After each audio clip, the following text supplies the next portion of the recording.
नमस्कार, आप देख रहे हैं एनबी न्यूज और मैं हूं आपके साथ योगेश पांडे। चुनाव में फिक्र तो अपराध पर खूब की गई, लेकिन सवाल तो उम्मीदवारों को लेकर के भी होने चाहिए। 10 फरवरी से 5 राज्यों में मतदान की प्रक्रिया शुरू हुई थी और यूपी चुनाव को लेकर बड़ा घमासान मचा रहा। तो वहीं चुनाव अब 7वें पड़ाव पर पहुंच चुका है और वोटर्स किस दल के किस नेता को वोट देंगे, इसे लेकर मन बना रहे हैं और नेताओं की तरफ से कई तरह के वादे और दावे भी किए जा रहे हैं। डोर टू डोर कैंपेन हो रहा है, गलियों में पर्चे बांटे जा रहे हैं, लेकिन इन सब के बीच चुनावों पर नजर रखने वाली संस्था एडीआर ने यूपी चुनाव के 7वें चरण के उम्मीदवारों को लेकर बड़ी पड़ताल की है। किस पार्टी ने कितने दागी उम्मीदवारों को मैदान में उतारा है, इसका डिटेल्स एनालिसिस किया गया।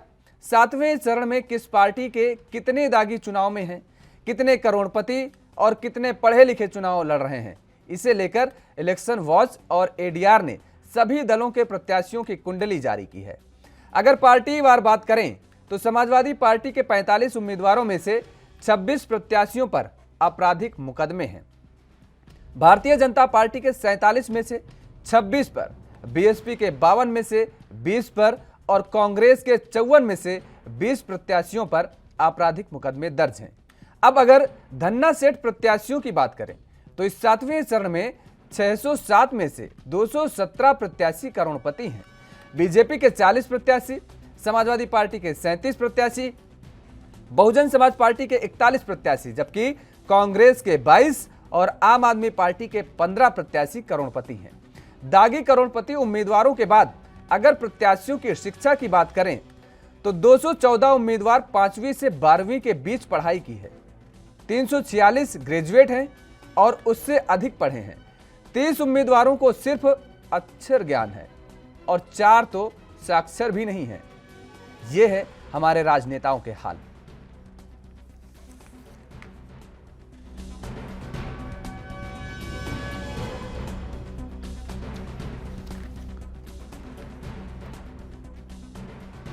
तो चुनाव में फिक्र तो अपराध पर खूब की गई है, लेकिन सवाल उम्मीदवारों को लेकर के भी होने चाहिए और ये सवाल लाजमी भी बनते हैं, क्योंकि चुनाव की शुरुआत जब से हुई उसी दरमियान से उत्तर प्रदेश में घमासान सबसे ज्यादा देखने को मिला।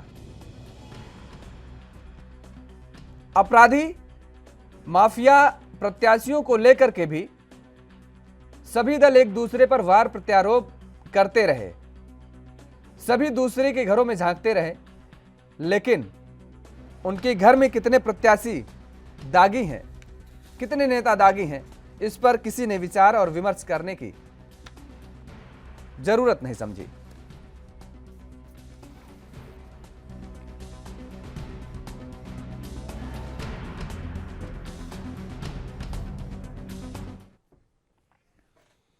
तो चर्चा आज इसी मुद्दे पर करेंगे कि उत्तर प्रदेश में चुनाव 7वें पड़ाव पर पहुंच चुका है और सभी राजनीतिक दल अपनी पूरी ताकत झोंकने में लगे हुए हैं। लेकिन इस दरमियान जो एडीआर की रिपोर्ट आई है कि किस तरीके से प्रत्याशियों के ऊपर कितने गंभीर गंभीर मामले दर्ज हैं और ये प्रत्याशी सदन पर जाएंगे और जनता का प्रतिनिधित्व करेंगे। हमारे साथ कुछ मेहमान पर मौजूद हैं, आपका परिचय करा देते हैं। सत्येंद्र यादव जी हीरो भैया हैं, समाजवादी पार्टी के नेता हैं, आपका बहुत बहुत स्वागत है। आदित्य त्रिपाठी जी हैं, कांग्रेस के प्रवक्ता हैं, आपका भी बहुत बहुत स्वागत है। और आलोक वत्स जी हमारे साथ जुड़े हुए हैं, भारतीय जनता पार्टी के नेता हैं, आपका भी बहुत बहुत स्वागत है। आलोक वत्स जी, अपराधी माफियाओं के खिलाफ तो आपकी पार्टी हमेशा से आवाज उठाती रही है।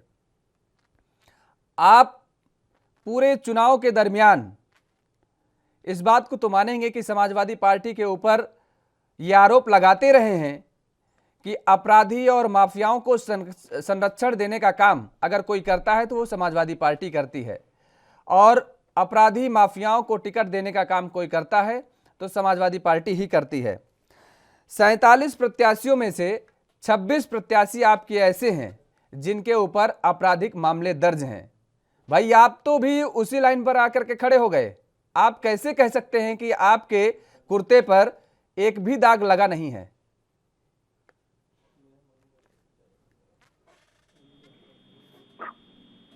ये विसंगति है कि लोकतंत्र में अनपढ़ गंवार कम पढ़े लिखे लोग रहे हैं और सदियों से लड़ रहे हैं, और वो लोग जाकर शासन करते हैं आईएएस आईपीएस और उच्च अधिकारियों पर। तो ये तो इलेक्ट्रिकल रिफॉर्म की पुकार बहुत दिनों से लंबित है। कोई भी पॉलिटिकल पार्टी इसमें आगे बढ़ के हिस्सा नहीं ले रही है, और सबको आज न कल लेना ही पड़ेगा। इलेक्ट्रिकल रिफॉर्म जब होंगे तो ये सारी चीजों का विश्लेषण करके इसके ऊपर पूर्ण विराम लगेगा। लेकिन अभी जो आप प्रेजेंट की बात कर रहे हैं, तो समाजवादी पार्टी को जो एडीआर की रिपोर्ट आई है, अगर उसी का हवाला दूं तो इनको डिस्टिंक्शन मिला है 83%। हम दूसरे स्थान पर है 44%। तो ये मान के चलिए कि इनका अपराध कितना बड़ा है, उस मुकाबले हम आदेश पर हैं। जो गंभीर, जिसको इंग्लिश में कहते हैं ग्रीवियस क्राइम, क्रिमिनल केसेस, उसमें इनको फिर डिस्टिंक्शन प्राप्त है, उसमें ये 60% पर। तो ये सिद्ध हो जाता है कि गुंडे, माफिया, बलात्कारी, लैंड ग्रैबर, इस टाइप के लोगों को सबसे पहली प्राथमिकता समाजवादी पार्टी में मिली। रहे कुछ जो छूट जाते हैं वो विभिन्न दलों में एकोमोडेट हो जाते हैं, जिसमें कुछ हमारे यहाँ भी आ गए हैं।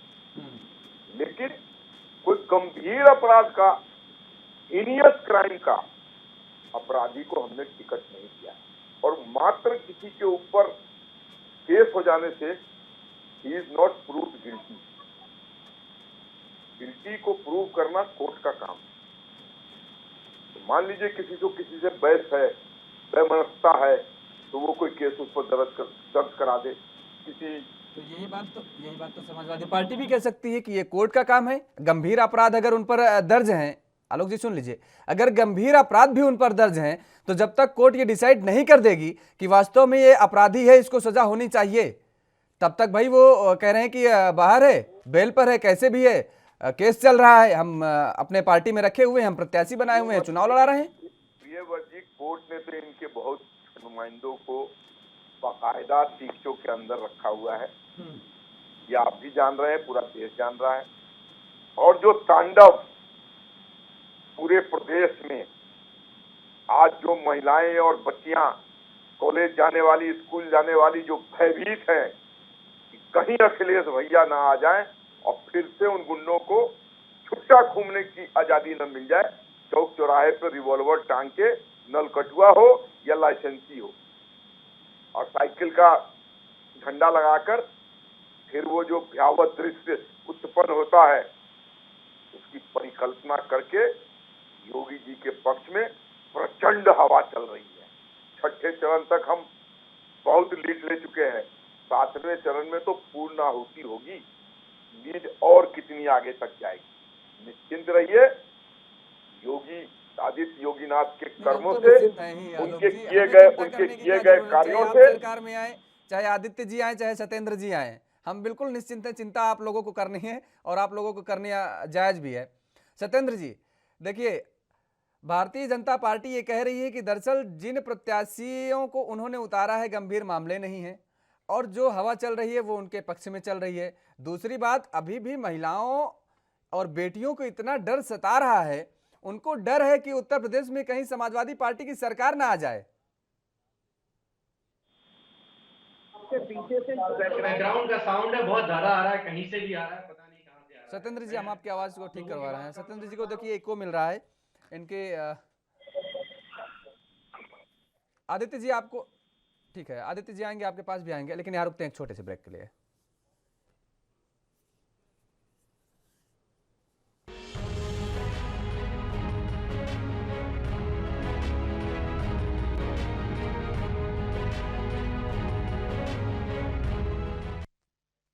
तो ब्रेक के बाद एक बार फिर आप सभी का स्वागत है, और हमारे साथ सभी मेहमान लगातार बने हुए हैं। कहते हैं अपराधी, माफिया, डॉन, ये रॉबिन हुड वाले छवि वाले लोग, इन लोगों के जो खौफ का मकान होता है उस मकान के नींव को राजनीतिक आश्रय रूपी जो सीमेंट मिल जाता है वो इन्हें और फौलादी कर देता है। जिन लोगों को सलाखों के पीछे होना चाहिए वो कभी विधानसभा तो कभी संसद की सीढ़ियों पर चढ़ते नजर आते हैं, और ये अपने आप में बहुत चिंतनीय विषय भी है। सोचना चाहिए मुझे लगता है राजनीतिक दलों को। सत्येंद्र यादव जी, आपको आवाज अब क्लियर आ रही है? आवाज आ रही है, लेकिन पीछे अभी भी बातचीत आवाज आ रही है। चलिए वो भी मैं ठीक करवा रहा हूँ, आपकी आवाज इको आ रही है वो भी ठीक करवा रहा हूँ। देखिए अभी ये जो मैंने चीजें बताई, ये आपकी पार्टी हो चाहे कांग्रेस हो चाहे समाजवादी पार्टी हो, सभी को सोचने की जरूरत है। मुझे लगता है इस पर चिंतन करने की जरूरत है। लेकिन आलोक जी ने अभी जिस तरीके से कहा कि वास्तव में लोगों के अंदर आज भी भय व्याप्त है, डर व्याप्त है, महिलाओं और बेटियों के अंदर ये चिंता है कि कहीं समाजवादी पार्टी की सरकार ना आ जाए तो फिर से वही हाल उत्तर प्रदेश की सड़कों का हो जाए कि उन्हें घर से निकलना दूभर हो जाएगा। समाजवादी पार्टी की सरकार का डर और खौफ सबसे ज्यादा अगर किसी को है तो भारतीय जनता पार्टी के चोरों को है। वो चोर भारतीय जनता पार्टी में पूरे देश को चुरा रहे हैं, तमाम लोगों की नौकरियां चुरा रहे हैं, दवाइयां चुरा रहे हैं, रेमडेसिविर इंजेक्शन चुराए, लोगों के अस्पतालों से बेड चुरा लिए और लोगों का कफन चुरा लिया, अगरबत्ती और लकड़ियां चुरा ली। इन चोरों को पहले देश को हम लोगों ने भगाया, चोरों को, और अब भगाना है चोरों को। इस देश में अगर खौफ किसी के अंदर है कि समाजवादी पार्टी आएगी, उत्तर प्रदेश में समाजवादी पार्टी पहली बार आने नहीं जा रही है। इससे पहले भी उत्तर प्रदेश में कई बार सरकारें बनाई हैं, लेकिन ये चोर ये दिखाना चाहते हैं कि बचो समाजवादी पार्टी आ जाएगी। गुंडई किसको कहते हैं बताइए? चोर, ये चोर भी नहीं है, ये तो डकैत हैं। पहले जमाने में हुआ करता था कि डकैत एक गांव में खड़े होते थे और दूसरे गांव में फायरिंग करते थे और तीसरे गांव को लूट लेते थे उस फायरिंग में। ये डकैत है भारतीय जनता पार्टी के लोग, ये चोर भी हैं और डकैत भी हैं। ये सरेआम देश पे डाका डाल रहे हैं। मैं आपको गिनाता हूँ, आप अगर ध्यान से सुनेंगे, इस देश में बड़ी संख्या में बैंक फ्रॉड हुआ। बताइए बैंकों ने आम आदमी का कितना पैसा लूटा और उन बैंकों ने सरकार ने बैंकों को लूटा, बैंकों ने आम आदमी को लूटा। इस देश में चंदा फ्रॉड हुआ, यूपी का जितना भी या पूरे देश में। आप देखिए, राम के नाम पर जो चंदा इकट्ठा हुआ है भारी संख्या में, भारी तादाद में, उस चंदे का फ्रॉड हुआ है। कोई हिसाब किताब नहीं है कि भारतीय जनता पार्टी के घरों में जा रहा है शाम को या भगवान राम के नाम पे लग रहा है, उसका कोई हिसाब किताब नहीं है। आप आईटीआई के तहत भी नहीं डाला इन्होंने। दूसरी बात, राशन उत्तर प्रदेश के 140 ट्रक मध्य प्रदेश में बेचते हुए पकड़े गए। एक राशन का बड़ा फ्रॉड हुआ। मेडिकल फ्रॉड, उत्तर प्रदेश में 65 मेडिकल कॉलेज गिनवाते हैं। अगर 65 मेडिकल कॉलेज उत्तर प्रदेश में निकल आएंगे तो मैं राजनीति छोड़ दूंगा, उत्तर प्रदेश छोड़ दूंगा। लेकिन ये फ्रॉड है, ये चोर है, इन्होंने सब झूठे आंकड़े बताए। जो मेडिकल कॉलेज समाजवादी पार्टी की सरकार में बने उनके अलावा एक भी मेडिकल कॉलेज नहीं बना है। रेमडेसिविर फ्रॉड, भारी तादाद में कालाबाजारी हुआ रेमडेसिविर। देश में रेमडेसिविर इंजेक्शन की वजह से तमाम जाने गई हैं। हजारों में नहीं लाखों में लोग मरे हैं। जिनके लोग मरे हैं, जिनके घरों के ये बुझे हैं, सवाल ये उठता है, ठीक है, जवाब देने के लिए तरीके से अब ये सारी चीजें आंकड़े गिना रहे हैं, आंकड़ों पर चर्चा करेंगे, लेकिन यहाँ पर रुकते हैं एक और छोटे से ब्रेक के लिए।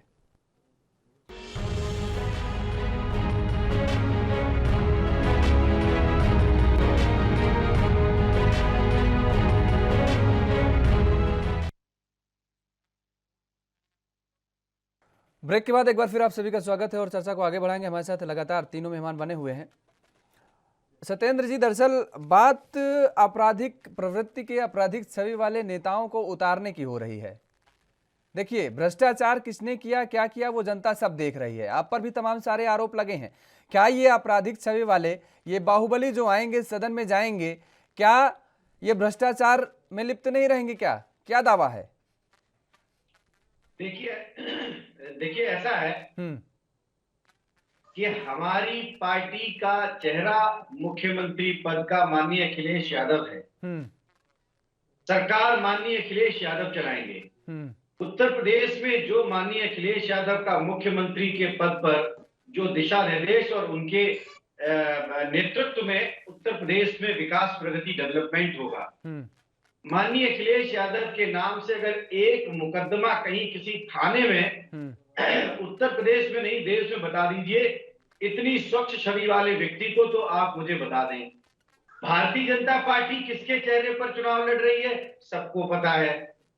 और जो उत्तर प्रदेश के अभी तक मुख्यमंत्री थे 17 से 22 तक, उन मुख्यमंत्री का पर्चा आप निकलवा लीजिए कि उन पर हत्या की साजिश से लेकर, हत्या से लेकर, फिरौती से लेकर, उन पर पता नहीं, उनको छोड़ दीजिए, मुख्यमंत्री के साथ साथ उप मुख्यमंत्री को देख लीजिए, आप उनको भी छोड़ दीजिए। हमारे गृह मंत्री जी इस वक्त देश के गृह मंत्री हैं, आप उनका इतिहास देख लीजिए। जो आप आपराधिक छवि और आप आरोप प्रत्यारोप की जिसकी बात कर रहे हैं, भारतीय जनता पार्टी ने स्वामी जी से लेकर और तमाम ऐसे लोगों को देखा है, चाहे सेगर हो या दुनिया भर के लोग हैं, टैनी हो, आपराधिक अगर आप बात करते हैं, इस देश में सबसे ज्यादा अगर अपराधी कहीं हैं और जिनको संरक्षण दिया जा रहा है, वो एकमात्र सिर्फ और सिर्फ भारतीय जनता पार्टी है। आप वहां चले जाइए, आपके अपराध खत्म हो जाएंगे। ठीक है, आपकी नजरों में भारतीय जनता पार्टी और भारतीय जनता पार्टी की नजरों में आप हैं, वही कह रहे हैं, एक दूसरे पर है। ठीक है, आदित्य जी से ले लेते हैं कमेंट। आदित्य जी आपकी आ रहे हैं आलोक जी आ रहे हैं, एक एक कमेंट ले लेते हैं, उसके बाद आते हैं। आदित्य जी, आपकी भी पार्टी की 7वें चरण में 22 ऐसे प्रत्याशी हैं जिनके ऊपर आपराधिक मामले दर्ज हैं। भाई आप भी पीछे नहीं हैं इनमें?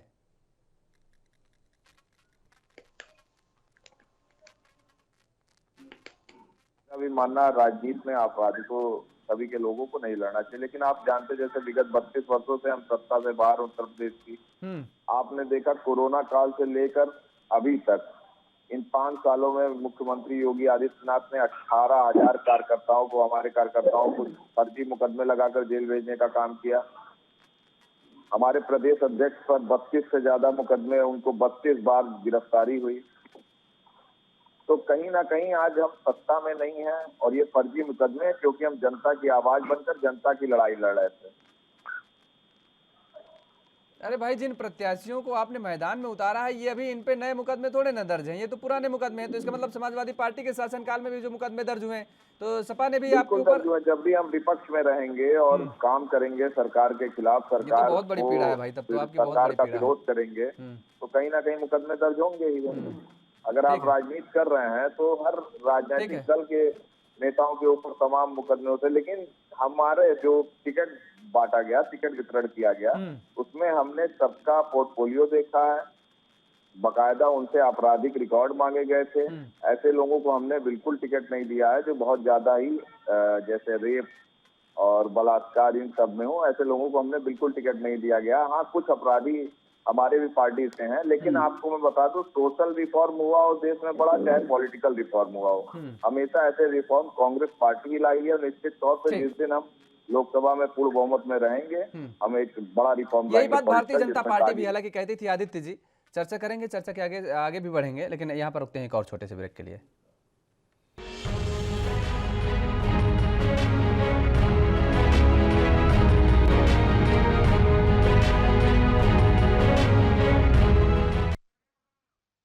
तो ब्रेक के बाद एक बार फिर आप सभी का स्वागत है। हमारे साथ सभी मेहमान लगातार बने हुए हैं।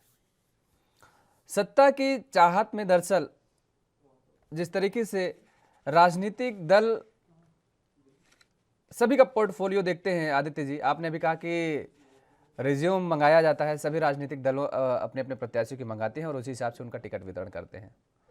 जब हम लोग टीवी स्क्रीन पर बैठते हैं ना, तो ये कहना बड़ा आसान होता है कि हम जाति पाति धर्म नहीं देखते हैं, हम कौन कितना बाहुबली है ये नहीं देखते हैं। ये केवल टीवी स्क्रीन तक बोलने में अच्छा लगता है, और टीवी स्क्रीन से पीछे जब पर्दे में पीछे जाते हैं तो सारी हकीकत सामने होती है। जब प्रत्याशियों के रिज्यूम आते हैं तो उसमें सबसे पहले यही ऊपर देखा जाता है कि किस वर्ग से, किस समुदाय से ये प्रत्याशी है और इसके क्षेत्र में उस वर्ग का वोट बैंक कितना है, वो बाकायदे बताता भी है प्रत्याशी। और उसकी पकड़ कितनी है वो भी वो बताता है। लेकिन आपने कभी स्वीकारा क्या कि हम जाति के आधार पर, धर्म के आधार पर टिकट का वितरण करते हैं? किन्हीं दलों ने स्वीकारा क्या? सभी कहते हैं हम जाति से ऊपर उठ करके काम करते हैं, सभी की बातों को समझते हैं और सभी को एक समान मानते हैं। किसी ने कभी नहीं कहा। किसका वर्चस्व कितना है उसके क्षेत्र में है, इसको लेकर के टिकट दिया जाता है। भाई आप ये नहीं कह सकते हैं कि आपने पोर्टफोलियो देखा है और साफ छवि के लोगों को टिकट दिया है। केवल आपकी बात नहीं कर रहे हैं, सभी राजनीतिक दलों की बात कर रहे हैं। और आलोक जी देखिए, आदित्य जी ने कहा कि दरअसल आपने उनके कार्यकर्ताओं पर तमाम सारे मुकदमे फर्जी इसलिए लाद दिए क्योंकि वो जनता की आवाज बन करके उठ रहे थे। सत्येंद्र जी ने एक बहुत बड़ा सवाल उठा दिया कि भाई आपके मुख्यमंत्री पद के जो दावेदार हैं उनके ऊपर ही आपराधिक हत्या के मामले दर्ज हैं, हत्या के साजिश के। ये तो बड़ा आरोप वो लगा रहे हैं। भाई बात तो सही, इनकी भी खैर सही है कि भाई विधायक अगर अपराधी नहीं होना चाहिए तो मुख्यमंत्री भी अपराधी नहीं होना चाहिए। देश का, प्रदेश का नेतृत्व तो कर रहे हैं। अपने वजह अब मैं बोलूं? योगेश पांडे, आलोक जी। सॉरी योगेश पांडे जी, मैं अब बोलूं? माफी चाहता हूं, कोई स्लिप ऑफ टंग हो गया। जो एडीआर की रिपोर्ट आई है उसमें माननीय सत्येंद्र जी के पार्टी को 83% नंबर मिला है। आपराधिक, क्रिमिनल, लैंड ग्रैबर, बलात्कारियों को टिकट देने के मामले में इनका क्या कहना है? वो हमने तो नंबर दिए नहीं, वो तो एक सर्वे की रिपोर्ट है। दूसरी चीज, ये लाल टोपी लगा के बड़े बड़े समाजवाद की बात करते हैं। लाल टोपी तो देखिए कि डर लगता है। ये इनके समाज, लोहिया के समाजवाद में, आलोक जी आपकी भी कुछ लाली टोपी नजर आ रही है मुझे लगा।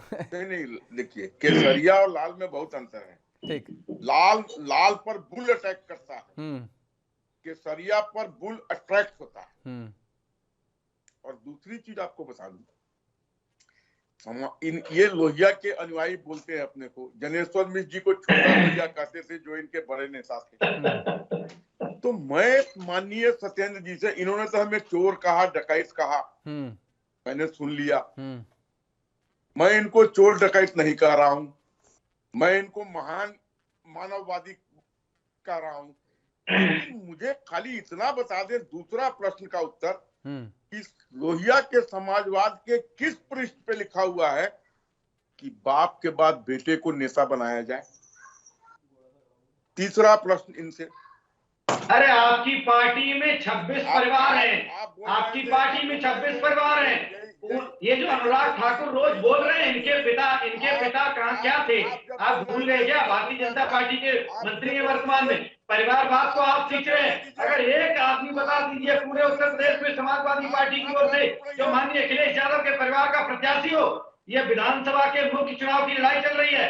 आप कथा भागवत सुना रहे हैं 1 घंटे से, मैं आपकी बात सुन रहा हूँ। क्या आप प्रवचन सुनने के लिए नहीं बैठे हुए? समय का इतना भाव है कि देश के हितों की बात होनी चाहिए, अन्याय अपराध की बात होनी चाहिए। आप प्रवचन सुनाने जो बैठे हुए हैं, भारतीय जनता पार्टी का महाजन को ले लीजिए, आप धर्मेंद्र सुन लीजिए सत्येंद्र जी, सुन लीजिए सत्येंद्र जी, सुन लीजिए, आ रहे हैं आपके पास। कल्याण सिंह के नाती मंत्री है इस पार्टी में। म्यूट कीजिए, इनको म्यूट कीजिए।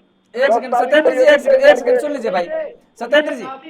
अरे ठीक है भाई, ठीक है। अरे हमको बात रख लेने दीजिए, उसके बाद आप अपनी बात रखिएगा। 1 सेकंड रुक जाइए। आलोक जी आप बोलिए। अब मेरी बात सुनिए। चोर की दाढ़ी में तिनका, इनको पिन लग गया। तीसरी बात, इनके परिवार के 34 लोग, मुलायम सिंह यादव के परिवार के 34 लोग MP, MLA या नगर परिषद या जिला अध्यक्ष या MLC के पद पर कायम है। ये कौन सा समाजवाद है? इसका जवाब देंगे। माननीय अखिलेश और चौथी बात कि हमने जो प्रगति का सूचकांक उत्तर प्रदेश में ठोका है, हमने जो मकाने बनाए हैं, पुराने जमाने का पता नहीं कहाँ पढ़ रहे हैं, पर्चा रख के बैठे हुए शौचालय बनाए हैं, उसमें हमने मुसलमानों को भी दिया है। हमने कोई भेदभाव नहीं किया। और जो राशन हमने वितरित किया है वो ठीक है, कोरोना राशन के वितरण कारण किया है, वितरित लेकिन करना ये सवाल ये बताइए ना, आदित्य जी ने जो सवाल उठाया और सत्येंद्र जी ने सवाल उठाए हैं, उसका जवाब आप दीजिए आलोक जी। मैंने कहा ना, कोई फर्जी केस नहीं किसी पे लादे गए हैं। आप अगर फर्जी केस लादे जाते और मुख्यमंत्री योगी आदित्यनाथ जी पे जो लगे हुए थे केस, वो फर्जी थे केवल। चलिए खैर, चर्चा को आगे बढ़ाएंगे, यहाँ रुकते हैं एक छोटे से ब्रेक के लिए।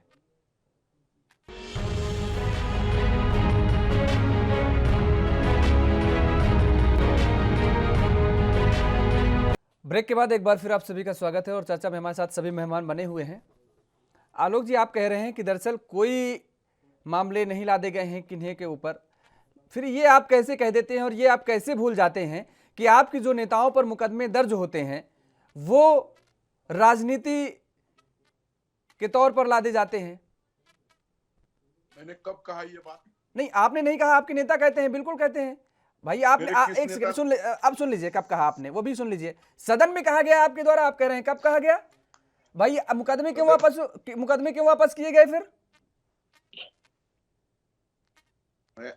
आप जरा फिर से समझाइए, मैं समझ नहीं पाया आपकी बात। मैं कह रहा हूं, अगर राजनीतिक द्वेष से मुकदमे नहीं लादे गए थे तो क्या वजह थी कि मुख्यमंत्री योगी आदित्यनाथ जी पर कुछ मुकदमे जो वापस हुए, केशव प्रसाद मौर्य जी पर जो कुछ मुकदमे वापस हुए, क्यों वापस हुए भाई? वो फर्जी मुकदमे थे। आप अभी कह रहे थे हमने कब कहा? अभी कह रहे हैं हमने कब कहा? नहीं, मैंने ये, आपने कहा कि हमने फर्जी मुकदमे ला दिए, किस पे ला दिए? आलोक जी, वही सवाल है। मैं कह रहा हूं जैसे आप कह रहे हैं कि फर्जी मुकदमे लाद दिए गए हैं, वही चीज विपक्ष के दल कह रहे हैं, मतलब आपके ऊपर फर्जी मुकदमे लादे गए। ये कांग्रेस के प्रवक्ता ने कहा कि 18,000 मुकदमे लाद दिए हैं इनके ऊपर। ये बिल्कुल कोरा असत्य है। और दूसरी बात, कांग्रेस वालों को मेरी एक पर्सनल राय है, अभी पवेलियन में लौट के कुछ दिन तक प्रैक्टिस करें, फिर चुनावी मैदान में आए। ये यूपी के चुनाव में कहीं रेस में है भी क्या? लड़की हूं, लड़ सकती हूं, तीनों भाग के भाजपा में चली आई और गंभीर आरोप लगाए कि वो इनका संदीप प्रियंका गांधी वाड्रा का पीए पैसा मांग रहा था टिकट देने के लिए। वो एक दलित लड़की थी जो ये लड़की हूं, लड़ सकती हूं में थी। इन्होंने 40% टिकट देने का वादा किया, उस हिसाब से 162 महिलाओं को लड़ना चाहिए था। कहाँ गई वो 162 महिलाएं जो लड़ रही हैं चुनाव में? तो ये लोग तो हिट विकेट हैं, आउट ऑफ इनिंग्स हैं, ये रिटायर्ड हर्ट पवेलियन में हैं। ये कहीं पर है क्या? कोई भी आपका टेलीविजन सर्वे में इनको 5% से ऊपर दिखा नहीं रहा है। ये तो सीकिया पहलवान है जो कद्दावर पहलवान से लड़ने की बात कर रहे हैं।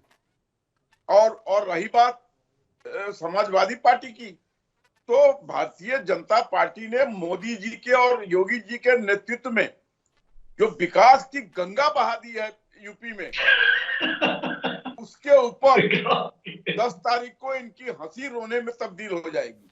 सत्येंद्र जी, और जो लोगों में भय व्याप्त है, अरे बाप रे बाप, अखिलेश जी इनको रोकिएगा तो फिर हम आगे बढ़े।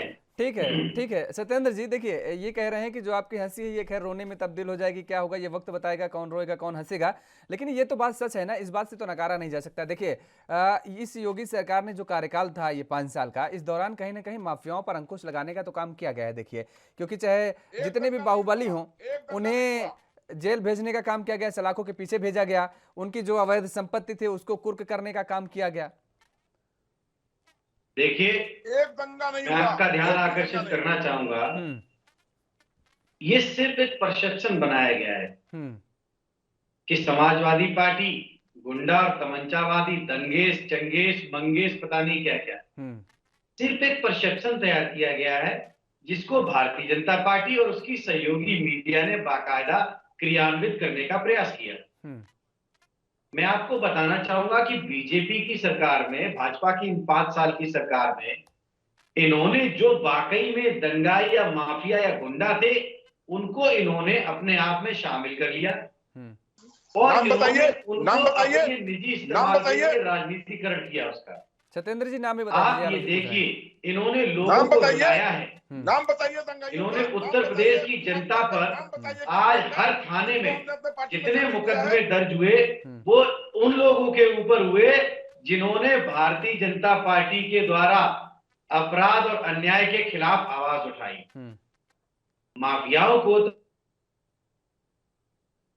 तो ये संरक्षण देते हैं, उनसे तो अपने राजनीति के तमाम काम करवाते हैं, माहौल बनाते हैं, उनका इस्तेमाल करते हैं। पूरे 5 साल में देखिए ऐसा है, जब भारतीय जनता पार्टी के 7 माफिया हो गए तो सीधी सी बात है कि भाई अब नहीं, वो आपने तो एक बड़ा कहेंगे कि आरोप हमने लगाया, आपने माफिया एक बड़ा खत्म कर आरोप दिए। लगाया है कि इन्होंने माफियाओं को जो एंट्री दी है अपनी पार्टी में। आलोक जी पूछ रहे हैं, कुछ नाम बता दीजिए उनके। इनके यहाँ जितने भी प्रत्याशी, ये 2 नाम बता दें सिर्फ। आपको, आपने तो चलिए कम बताए, 40-50 बताए, मैं आपको बताना चाहता हूं 103 प्रत्याशी इनके अपराधी हैं। 103, और मैं बाकायदा सूची दे दूंगा। अरे 100 का आंकड़ा 103 सीट नहीं है भाई 7वें चरण में, 103 सीट नहीं है सत्येंद्र जी। क्या बात कर रहे हैं आप। खैर, चर्चा को आगे बढ़ाएंगे, यहाँ पर रुकते हैं एक और छोटे से ब्रेक के लिए।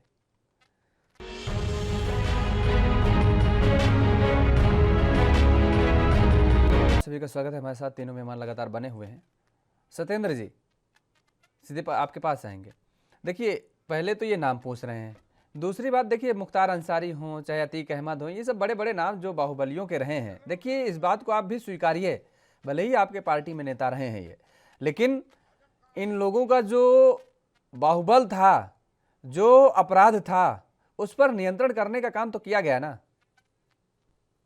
अरे आप कैसी बातें कर रहे हैं? भाई के नजर में आपका कहने का मतलब है कि समाजवादी पार्टी अपराधी लेके चलती है और अपराधियों को छोड़ देती है? नहीं, मैं सभी, ये कहने का मतलब है? हमारे कहने का मतलब है सभी ये राजनीतिक दल नियंत्रण नहीं है। हमारे कहने का अरे मतलब ये सभी राजनीतिक नियंत्रण दल नहीं कर रहे है। हैं। ये भारतीय जनता पार्टी का समझौता है, ये बीजेपी का समझौता है ये।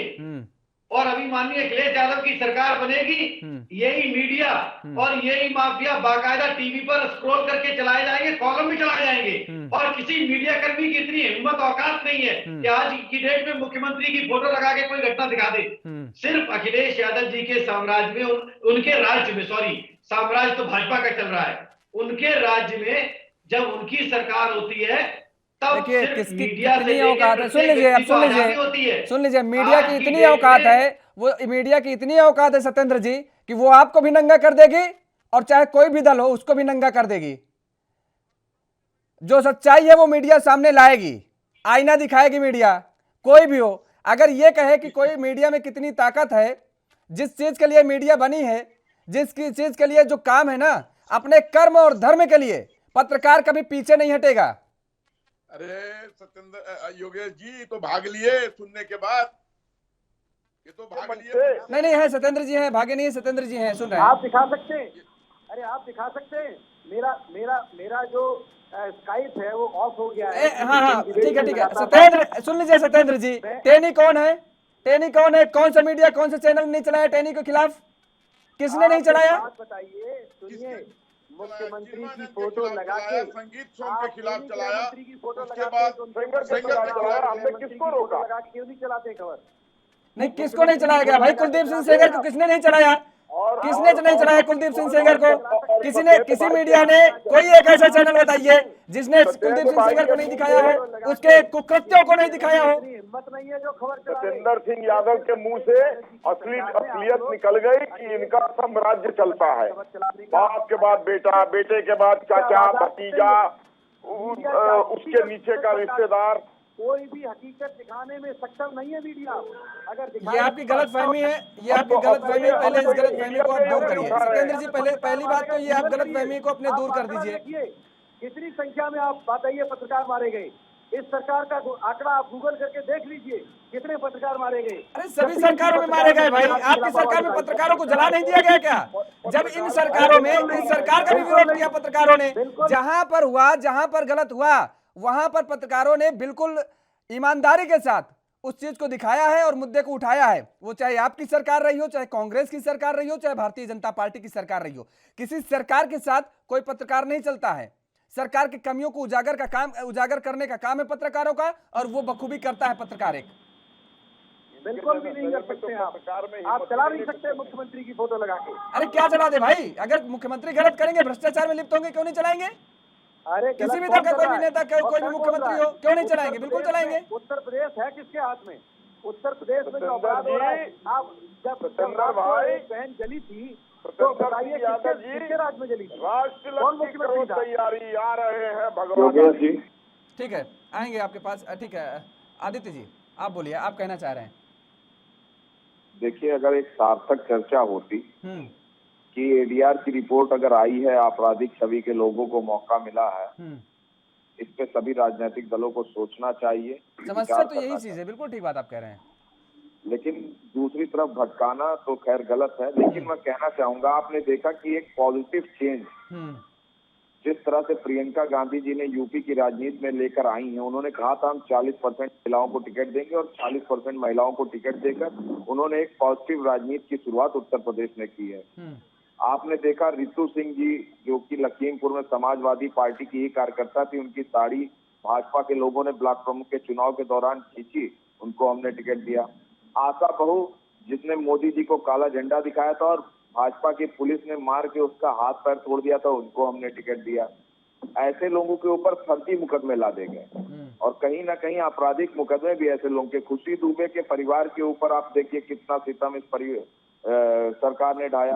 आज उन्नाव की जो दलित उन्नाव की जो बेटी थी, जिनकी मां को हमने टिकट दिया, उनके पूरे परिवार पर पुलिस ने उत्पीड़न किया और तमाम मुकदमे लगाए। तो मेरे पास तो आपको मैं लाइन से बताते जा रहा हूँ किस तरह फर्जी मुकदमों में इन्होंने कांग्रेसियों को फंसाया है। और क्यों? क्योंकि हम जनता का आवाज बन के निकल रहे थे उत्तर प्रदेश से। जिस तरह से भाजपा के ठीक प्रवक्ता है, ने बताया कि कांग्रेस को यहाँ आदित्य जी आपको कुछ यहाँ पर नहीं रोकेंगे, मिल रहा आदित्य है जी या आपको यहाँ नहीं। पर रोकेंगे और वक्त हो चला एक और छोटे से ब्रेक का। ब्रेक के बाद फौरन हाजिर होते हैं।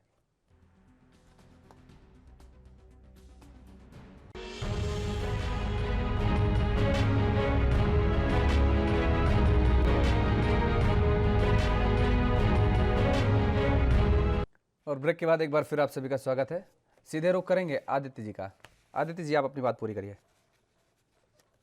देखिए, मैं कह रहा था कि सार्थक राजनीति की शुरुआत जो प्रियंका गांधी ने की, आपने देखा हमने तमाम न्याय के लिए संघर्ष कर रहे लोगों को टिकट दिया और उनके ऊपर फर्जी मुकदमे भी दर्ज है, चाहे वो उन्नाव की रेप पीड़िता की मां हो, चाहे वो आशा बहू हो जिसने अपने हक के लिए मोदी जी को काला झंडा दिखाया था, और ऐसे लोगों के ऊपर मुकदमा किया गया। 160 जो हमारे प्रत्याशी महिलाएं हैं, उनमें से 155 के ऊपर की कोई भी सिंगल मुकदमा नहीं। तो एक फ्रेश राजनीति की शुरुआत, कोई भी बड़ा देश में सोशल रिफॉर्म रहा हो चाहे पॉलिटिकल रिफॉर्म रहा हो, तो उसको हमेशा कांग्रेस पार्टी लाई हो। मैं निश्चित तौर पे आपके चैनल के माध्यम से आपको आश्वस्त करके जा रहा हूँ कि जिस दिन हम केंद्र सरकार में पूर्ण बहुमत में रहेंगे, आपको एक सार्थक पहल दिखाई देगी वहां पर भी कि हम पॉलिटिकल रिफॉर्म ला रहे हैं और ऐसे लोगों को चुनाव लड़ने से रोका जा रहा है। बिल्कुल, बहुत अच्छी बात है जो आपने कही है। अगर ऐसा होता है तो आलोक जी देखिए, एक दूसरे पर आरोप प्रत्यारोप लगाने का दौर नहीं है। मुझे लगता है अपने अंदर भी सोचना चाहिए। हम उस पर कीचड़ उछाले, वो हम पर कीचड़ उछाले, कब तक करते रहेंगे ऐसे? देखिए योगेश जी, मैं अगर आप मेरी बात से सहमत है तो मैंने ओपनिंग में ही बोला था India needs a electrical reform और इसको सभी दलों को मिल बैठ के तय करना होगा, जो कोई नहीं करना चाह रहा है। ये मैंने अपने ओपनिंग वक्तव्य में बोला है और मैं आज भी इस बात पर कायम हूं कि हिंदुस्तान का लोकतंत्र अपने अपने तरह से लोगों ने डिफाइन कर लिया है। जो सही इलेक्ट्रिकल रिफॉर्म है उसमें ऐसे लोगों का कहीं से टिकट किसी भी दल से प्राप्त करना एक क्राइम है। लेकिन ये समय की पुकार है, आज न कल इसको करना ही होगा। और जो ये कांग्रेस के हमारे साथी आदित्य जी बोल रहे थे, इनको अधिकार नहीं है इस पर बोलने का। 50 खरब के घोटाले से कांग्रेस 60 वर्षों में लिप्त रही है। 2G scam, Bofors, Agusta Westland, helicopter scam, scorpion submarine scam, Maharashtra irrigation scam, Commonwealth gate scam, INX media case, National Herald case, railway recruitment case, coal घोटाला, तेलगी स्कैम घोटाला। ये पहले घोटालों से लिप्त, इसीलिए तो इनको हिंदुस्तान के जनता ने चलता कर दिया। समाजवादी पार्टी कहती ऐसी है कि हमको कोई लेना देना नहीं है। मतलब नहीं, क्या आरोप इनके तो आप पर नजर भी लग रहे हैं कि सारी संस्थाओं को आप बेचे दे रहे हैं। संस्थाओं को हम बेच रहे हैं? एडीजी सीपीआर लेकिन घोटाला अभी आया, ये 28,000 करोड़ का हैं घोटाला। योगेश पांडे जी, अडानी पोर्ट पे 3,000 करोड़ की सफेद हाथ ड्रग्स पाई जाती है, उस पर ये चर्चा अपनी नहीं जेब करेंगे। से इसको खिलाए जाओ पिलाए जाओ, हम्म, ये नहीं चलेगा बहुत दिन तक। आप इसका एक बहुत क्रूड एग्जांपल दे रहा हूं।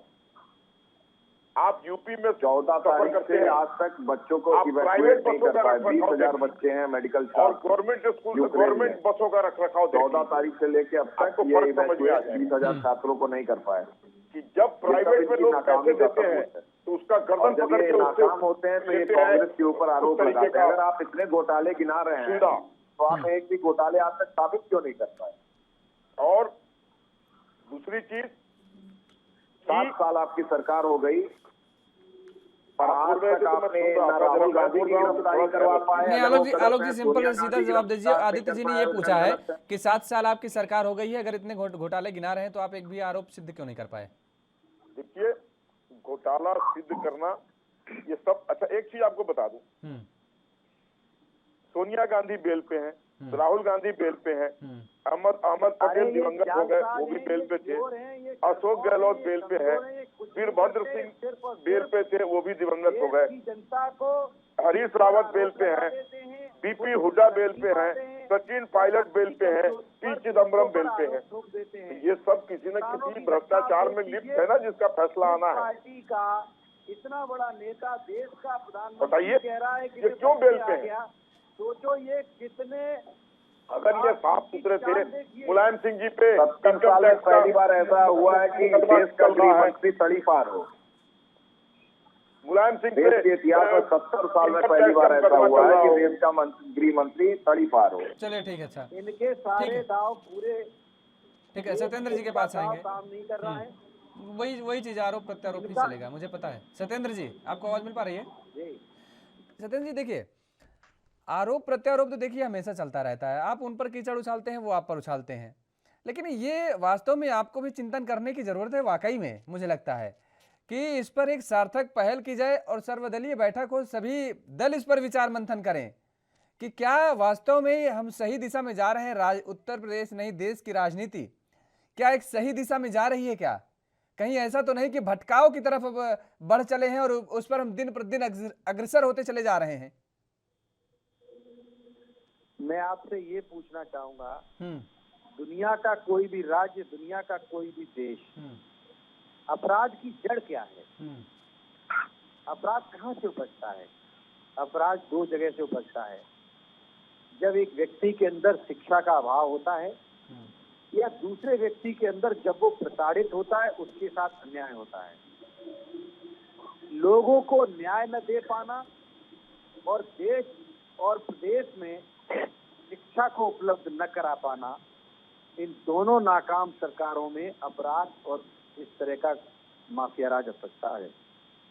मैं आपको बताना चाहता हूं, ये सरकार केंद्र में इतने लंबे समय से है और राज्य में 5 साल से है।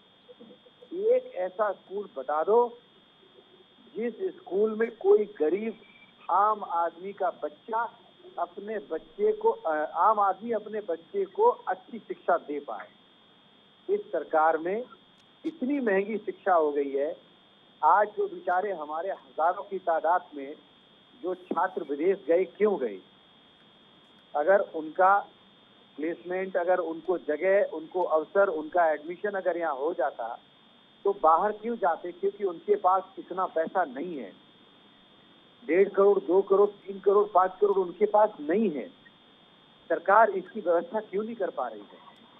शिक्षा इतनी महंगी क्यों है? आप बताइए। जो निजी संस्थानों को सरकार हर चीज देती चली जा रही है, आम आदमी का जीना मुश्किल हो जाएगा। कुछ दिन बाद आप देखिए, हल्दी, जीरा, धनिया, तेल, मसाले पर अडानी का ठप्पा लगा हुआ है। कुछ दिन बाद और आटा भी अडानी का आ गया है। आप कहाँ जा रहे हैं? यही अडानी के जो बैंकर, जो जितने दुनिया भर के जो स्टोरेज के लिए जगह बनाई जा रही हैं, जब पूरे देश का सारा राशन जब ये स्टोर कर लेंगे तो उसके चलिए, बाद फिर मनमाने भाव में वही बात हमें आ गई सत्येंद्र जी, वही बात आ गई। हमारा कहने का मतलब ये था कि मुझे लगता है कि सभी दलों को सोचना चाहिए और इस पर चिंतन मंथन करना चाहिए। फिलहाल आप तीनों मेहमानों को हमारे साथ जुड़ने के लिए बहुत बहुत शुक्रिया। तो जिस तरीके से उत्तर प्रदेश में अपराध, फिरौती, अपहरण, हत्या, वो सारे आपराधिक मामले इन बाहुबलियों की किताब में दर्ज हैं, जिन्हें उत्तर प्रदेश नहीं बल्कि देश की जनता बुरा मानती भी है और बुरा कहती भी है। लेकिन ये बाहुबली अपनी बाहुबल की वजह से एक बार नहीं, दो बार नहीं, तीन बार नहीं, लगातार कई बार माननीय बनते हैं और जनता का प्रतिनिधित्व करते हैं। मुझे लगता है जनता की भी उतनी बड़ी जिम्मेदारी है कि वो समझें कि किसे उसको मतदान करना है और किसको अपना प्रतिनिधि बनाना है। इस चर्चा में फिलहाल मेरे साथ इतना ही। देश और दुनिया की तमाम खबरों के लिए बने रहिए एनबी न्यूज़ के साथ। नमस्कार।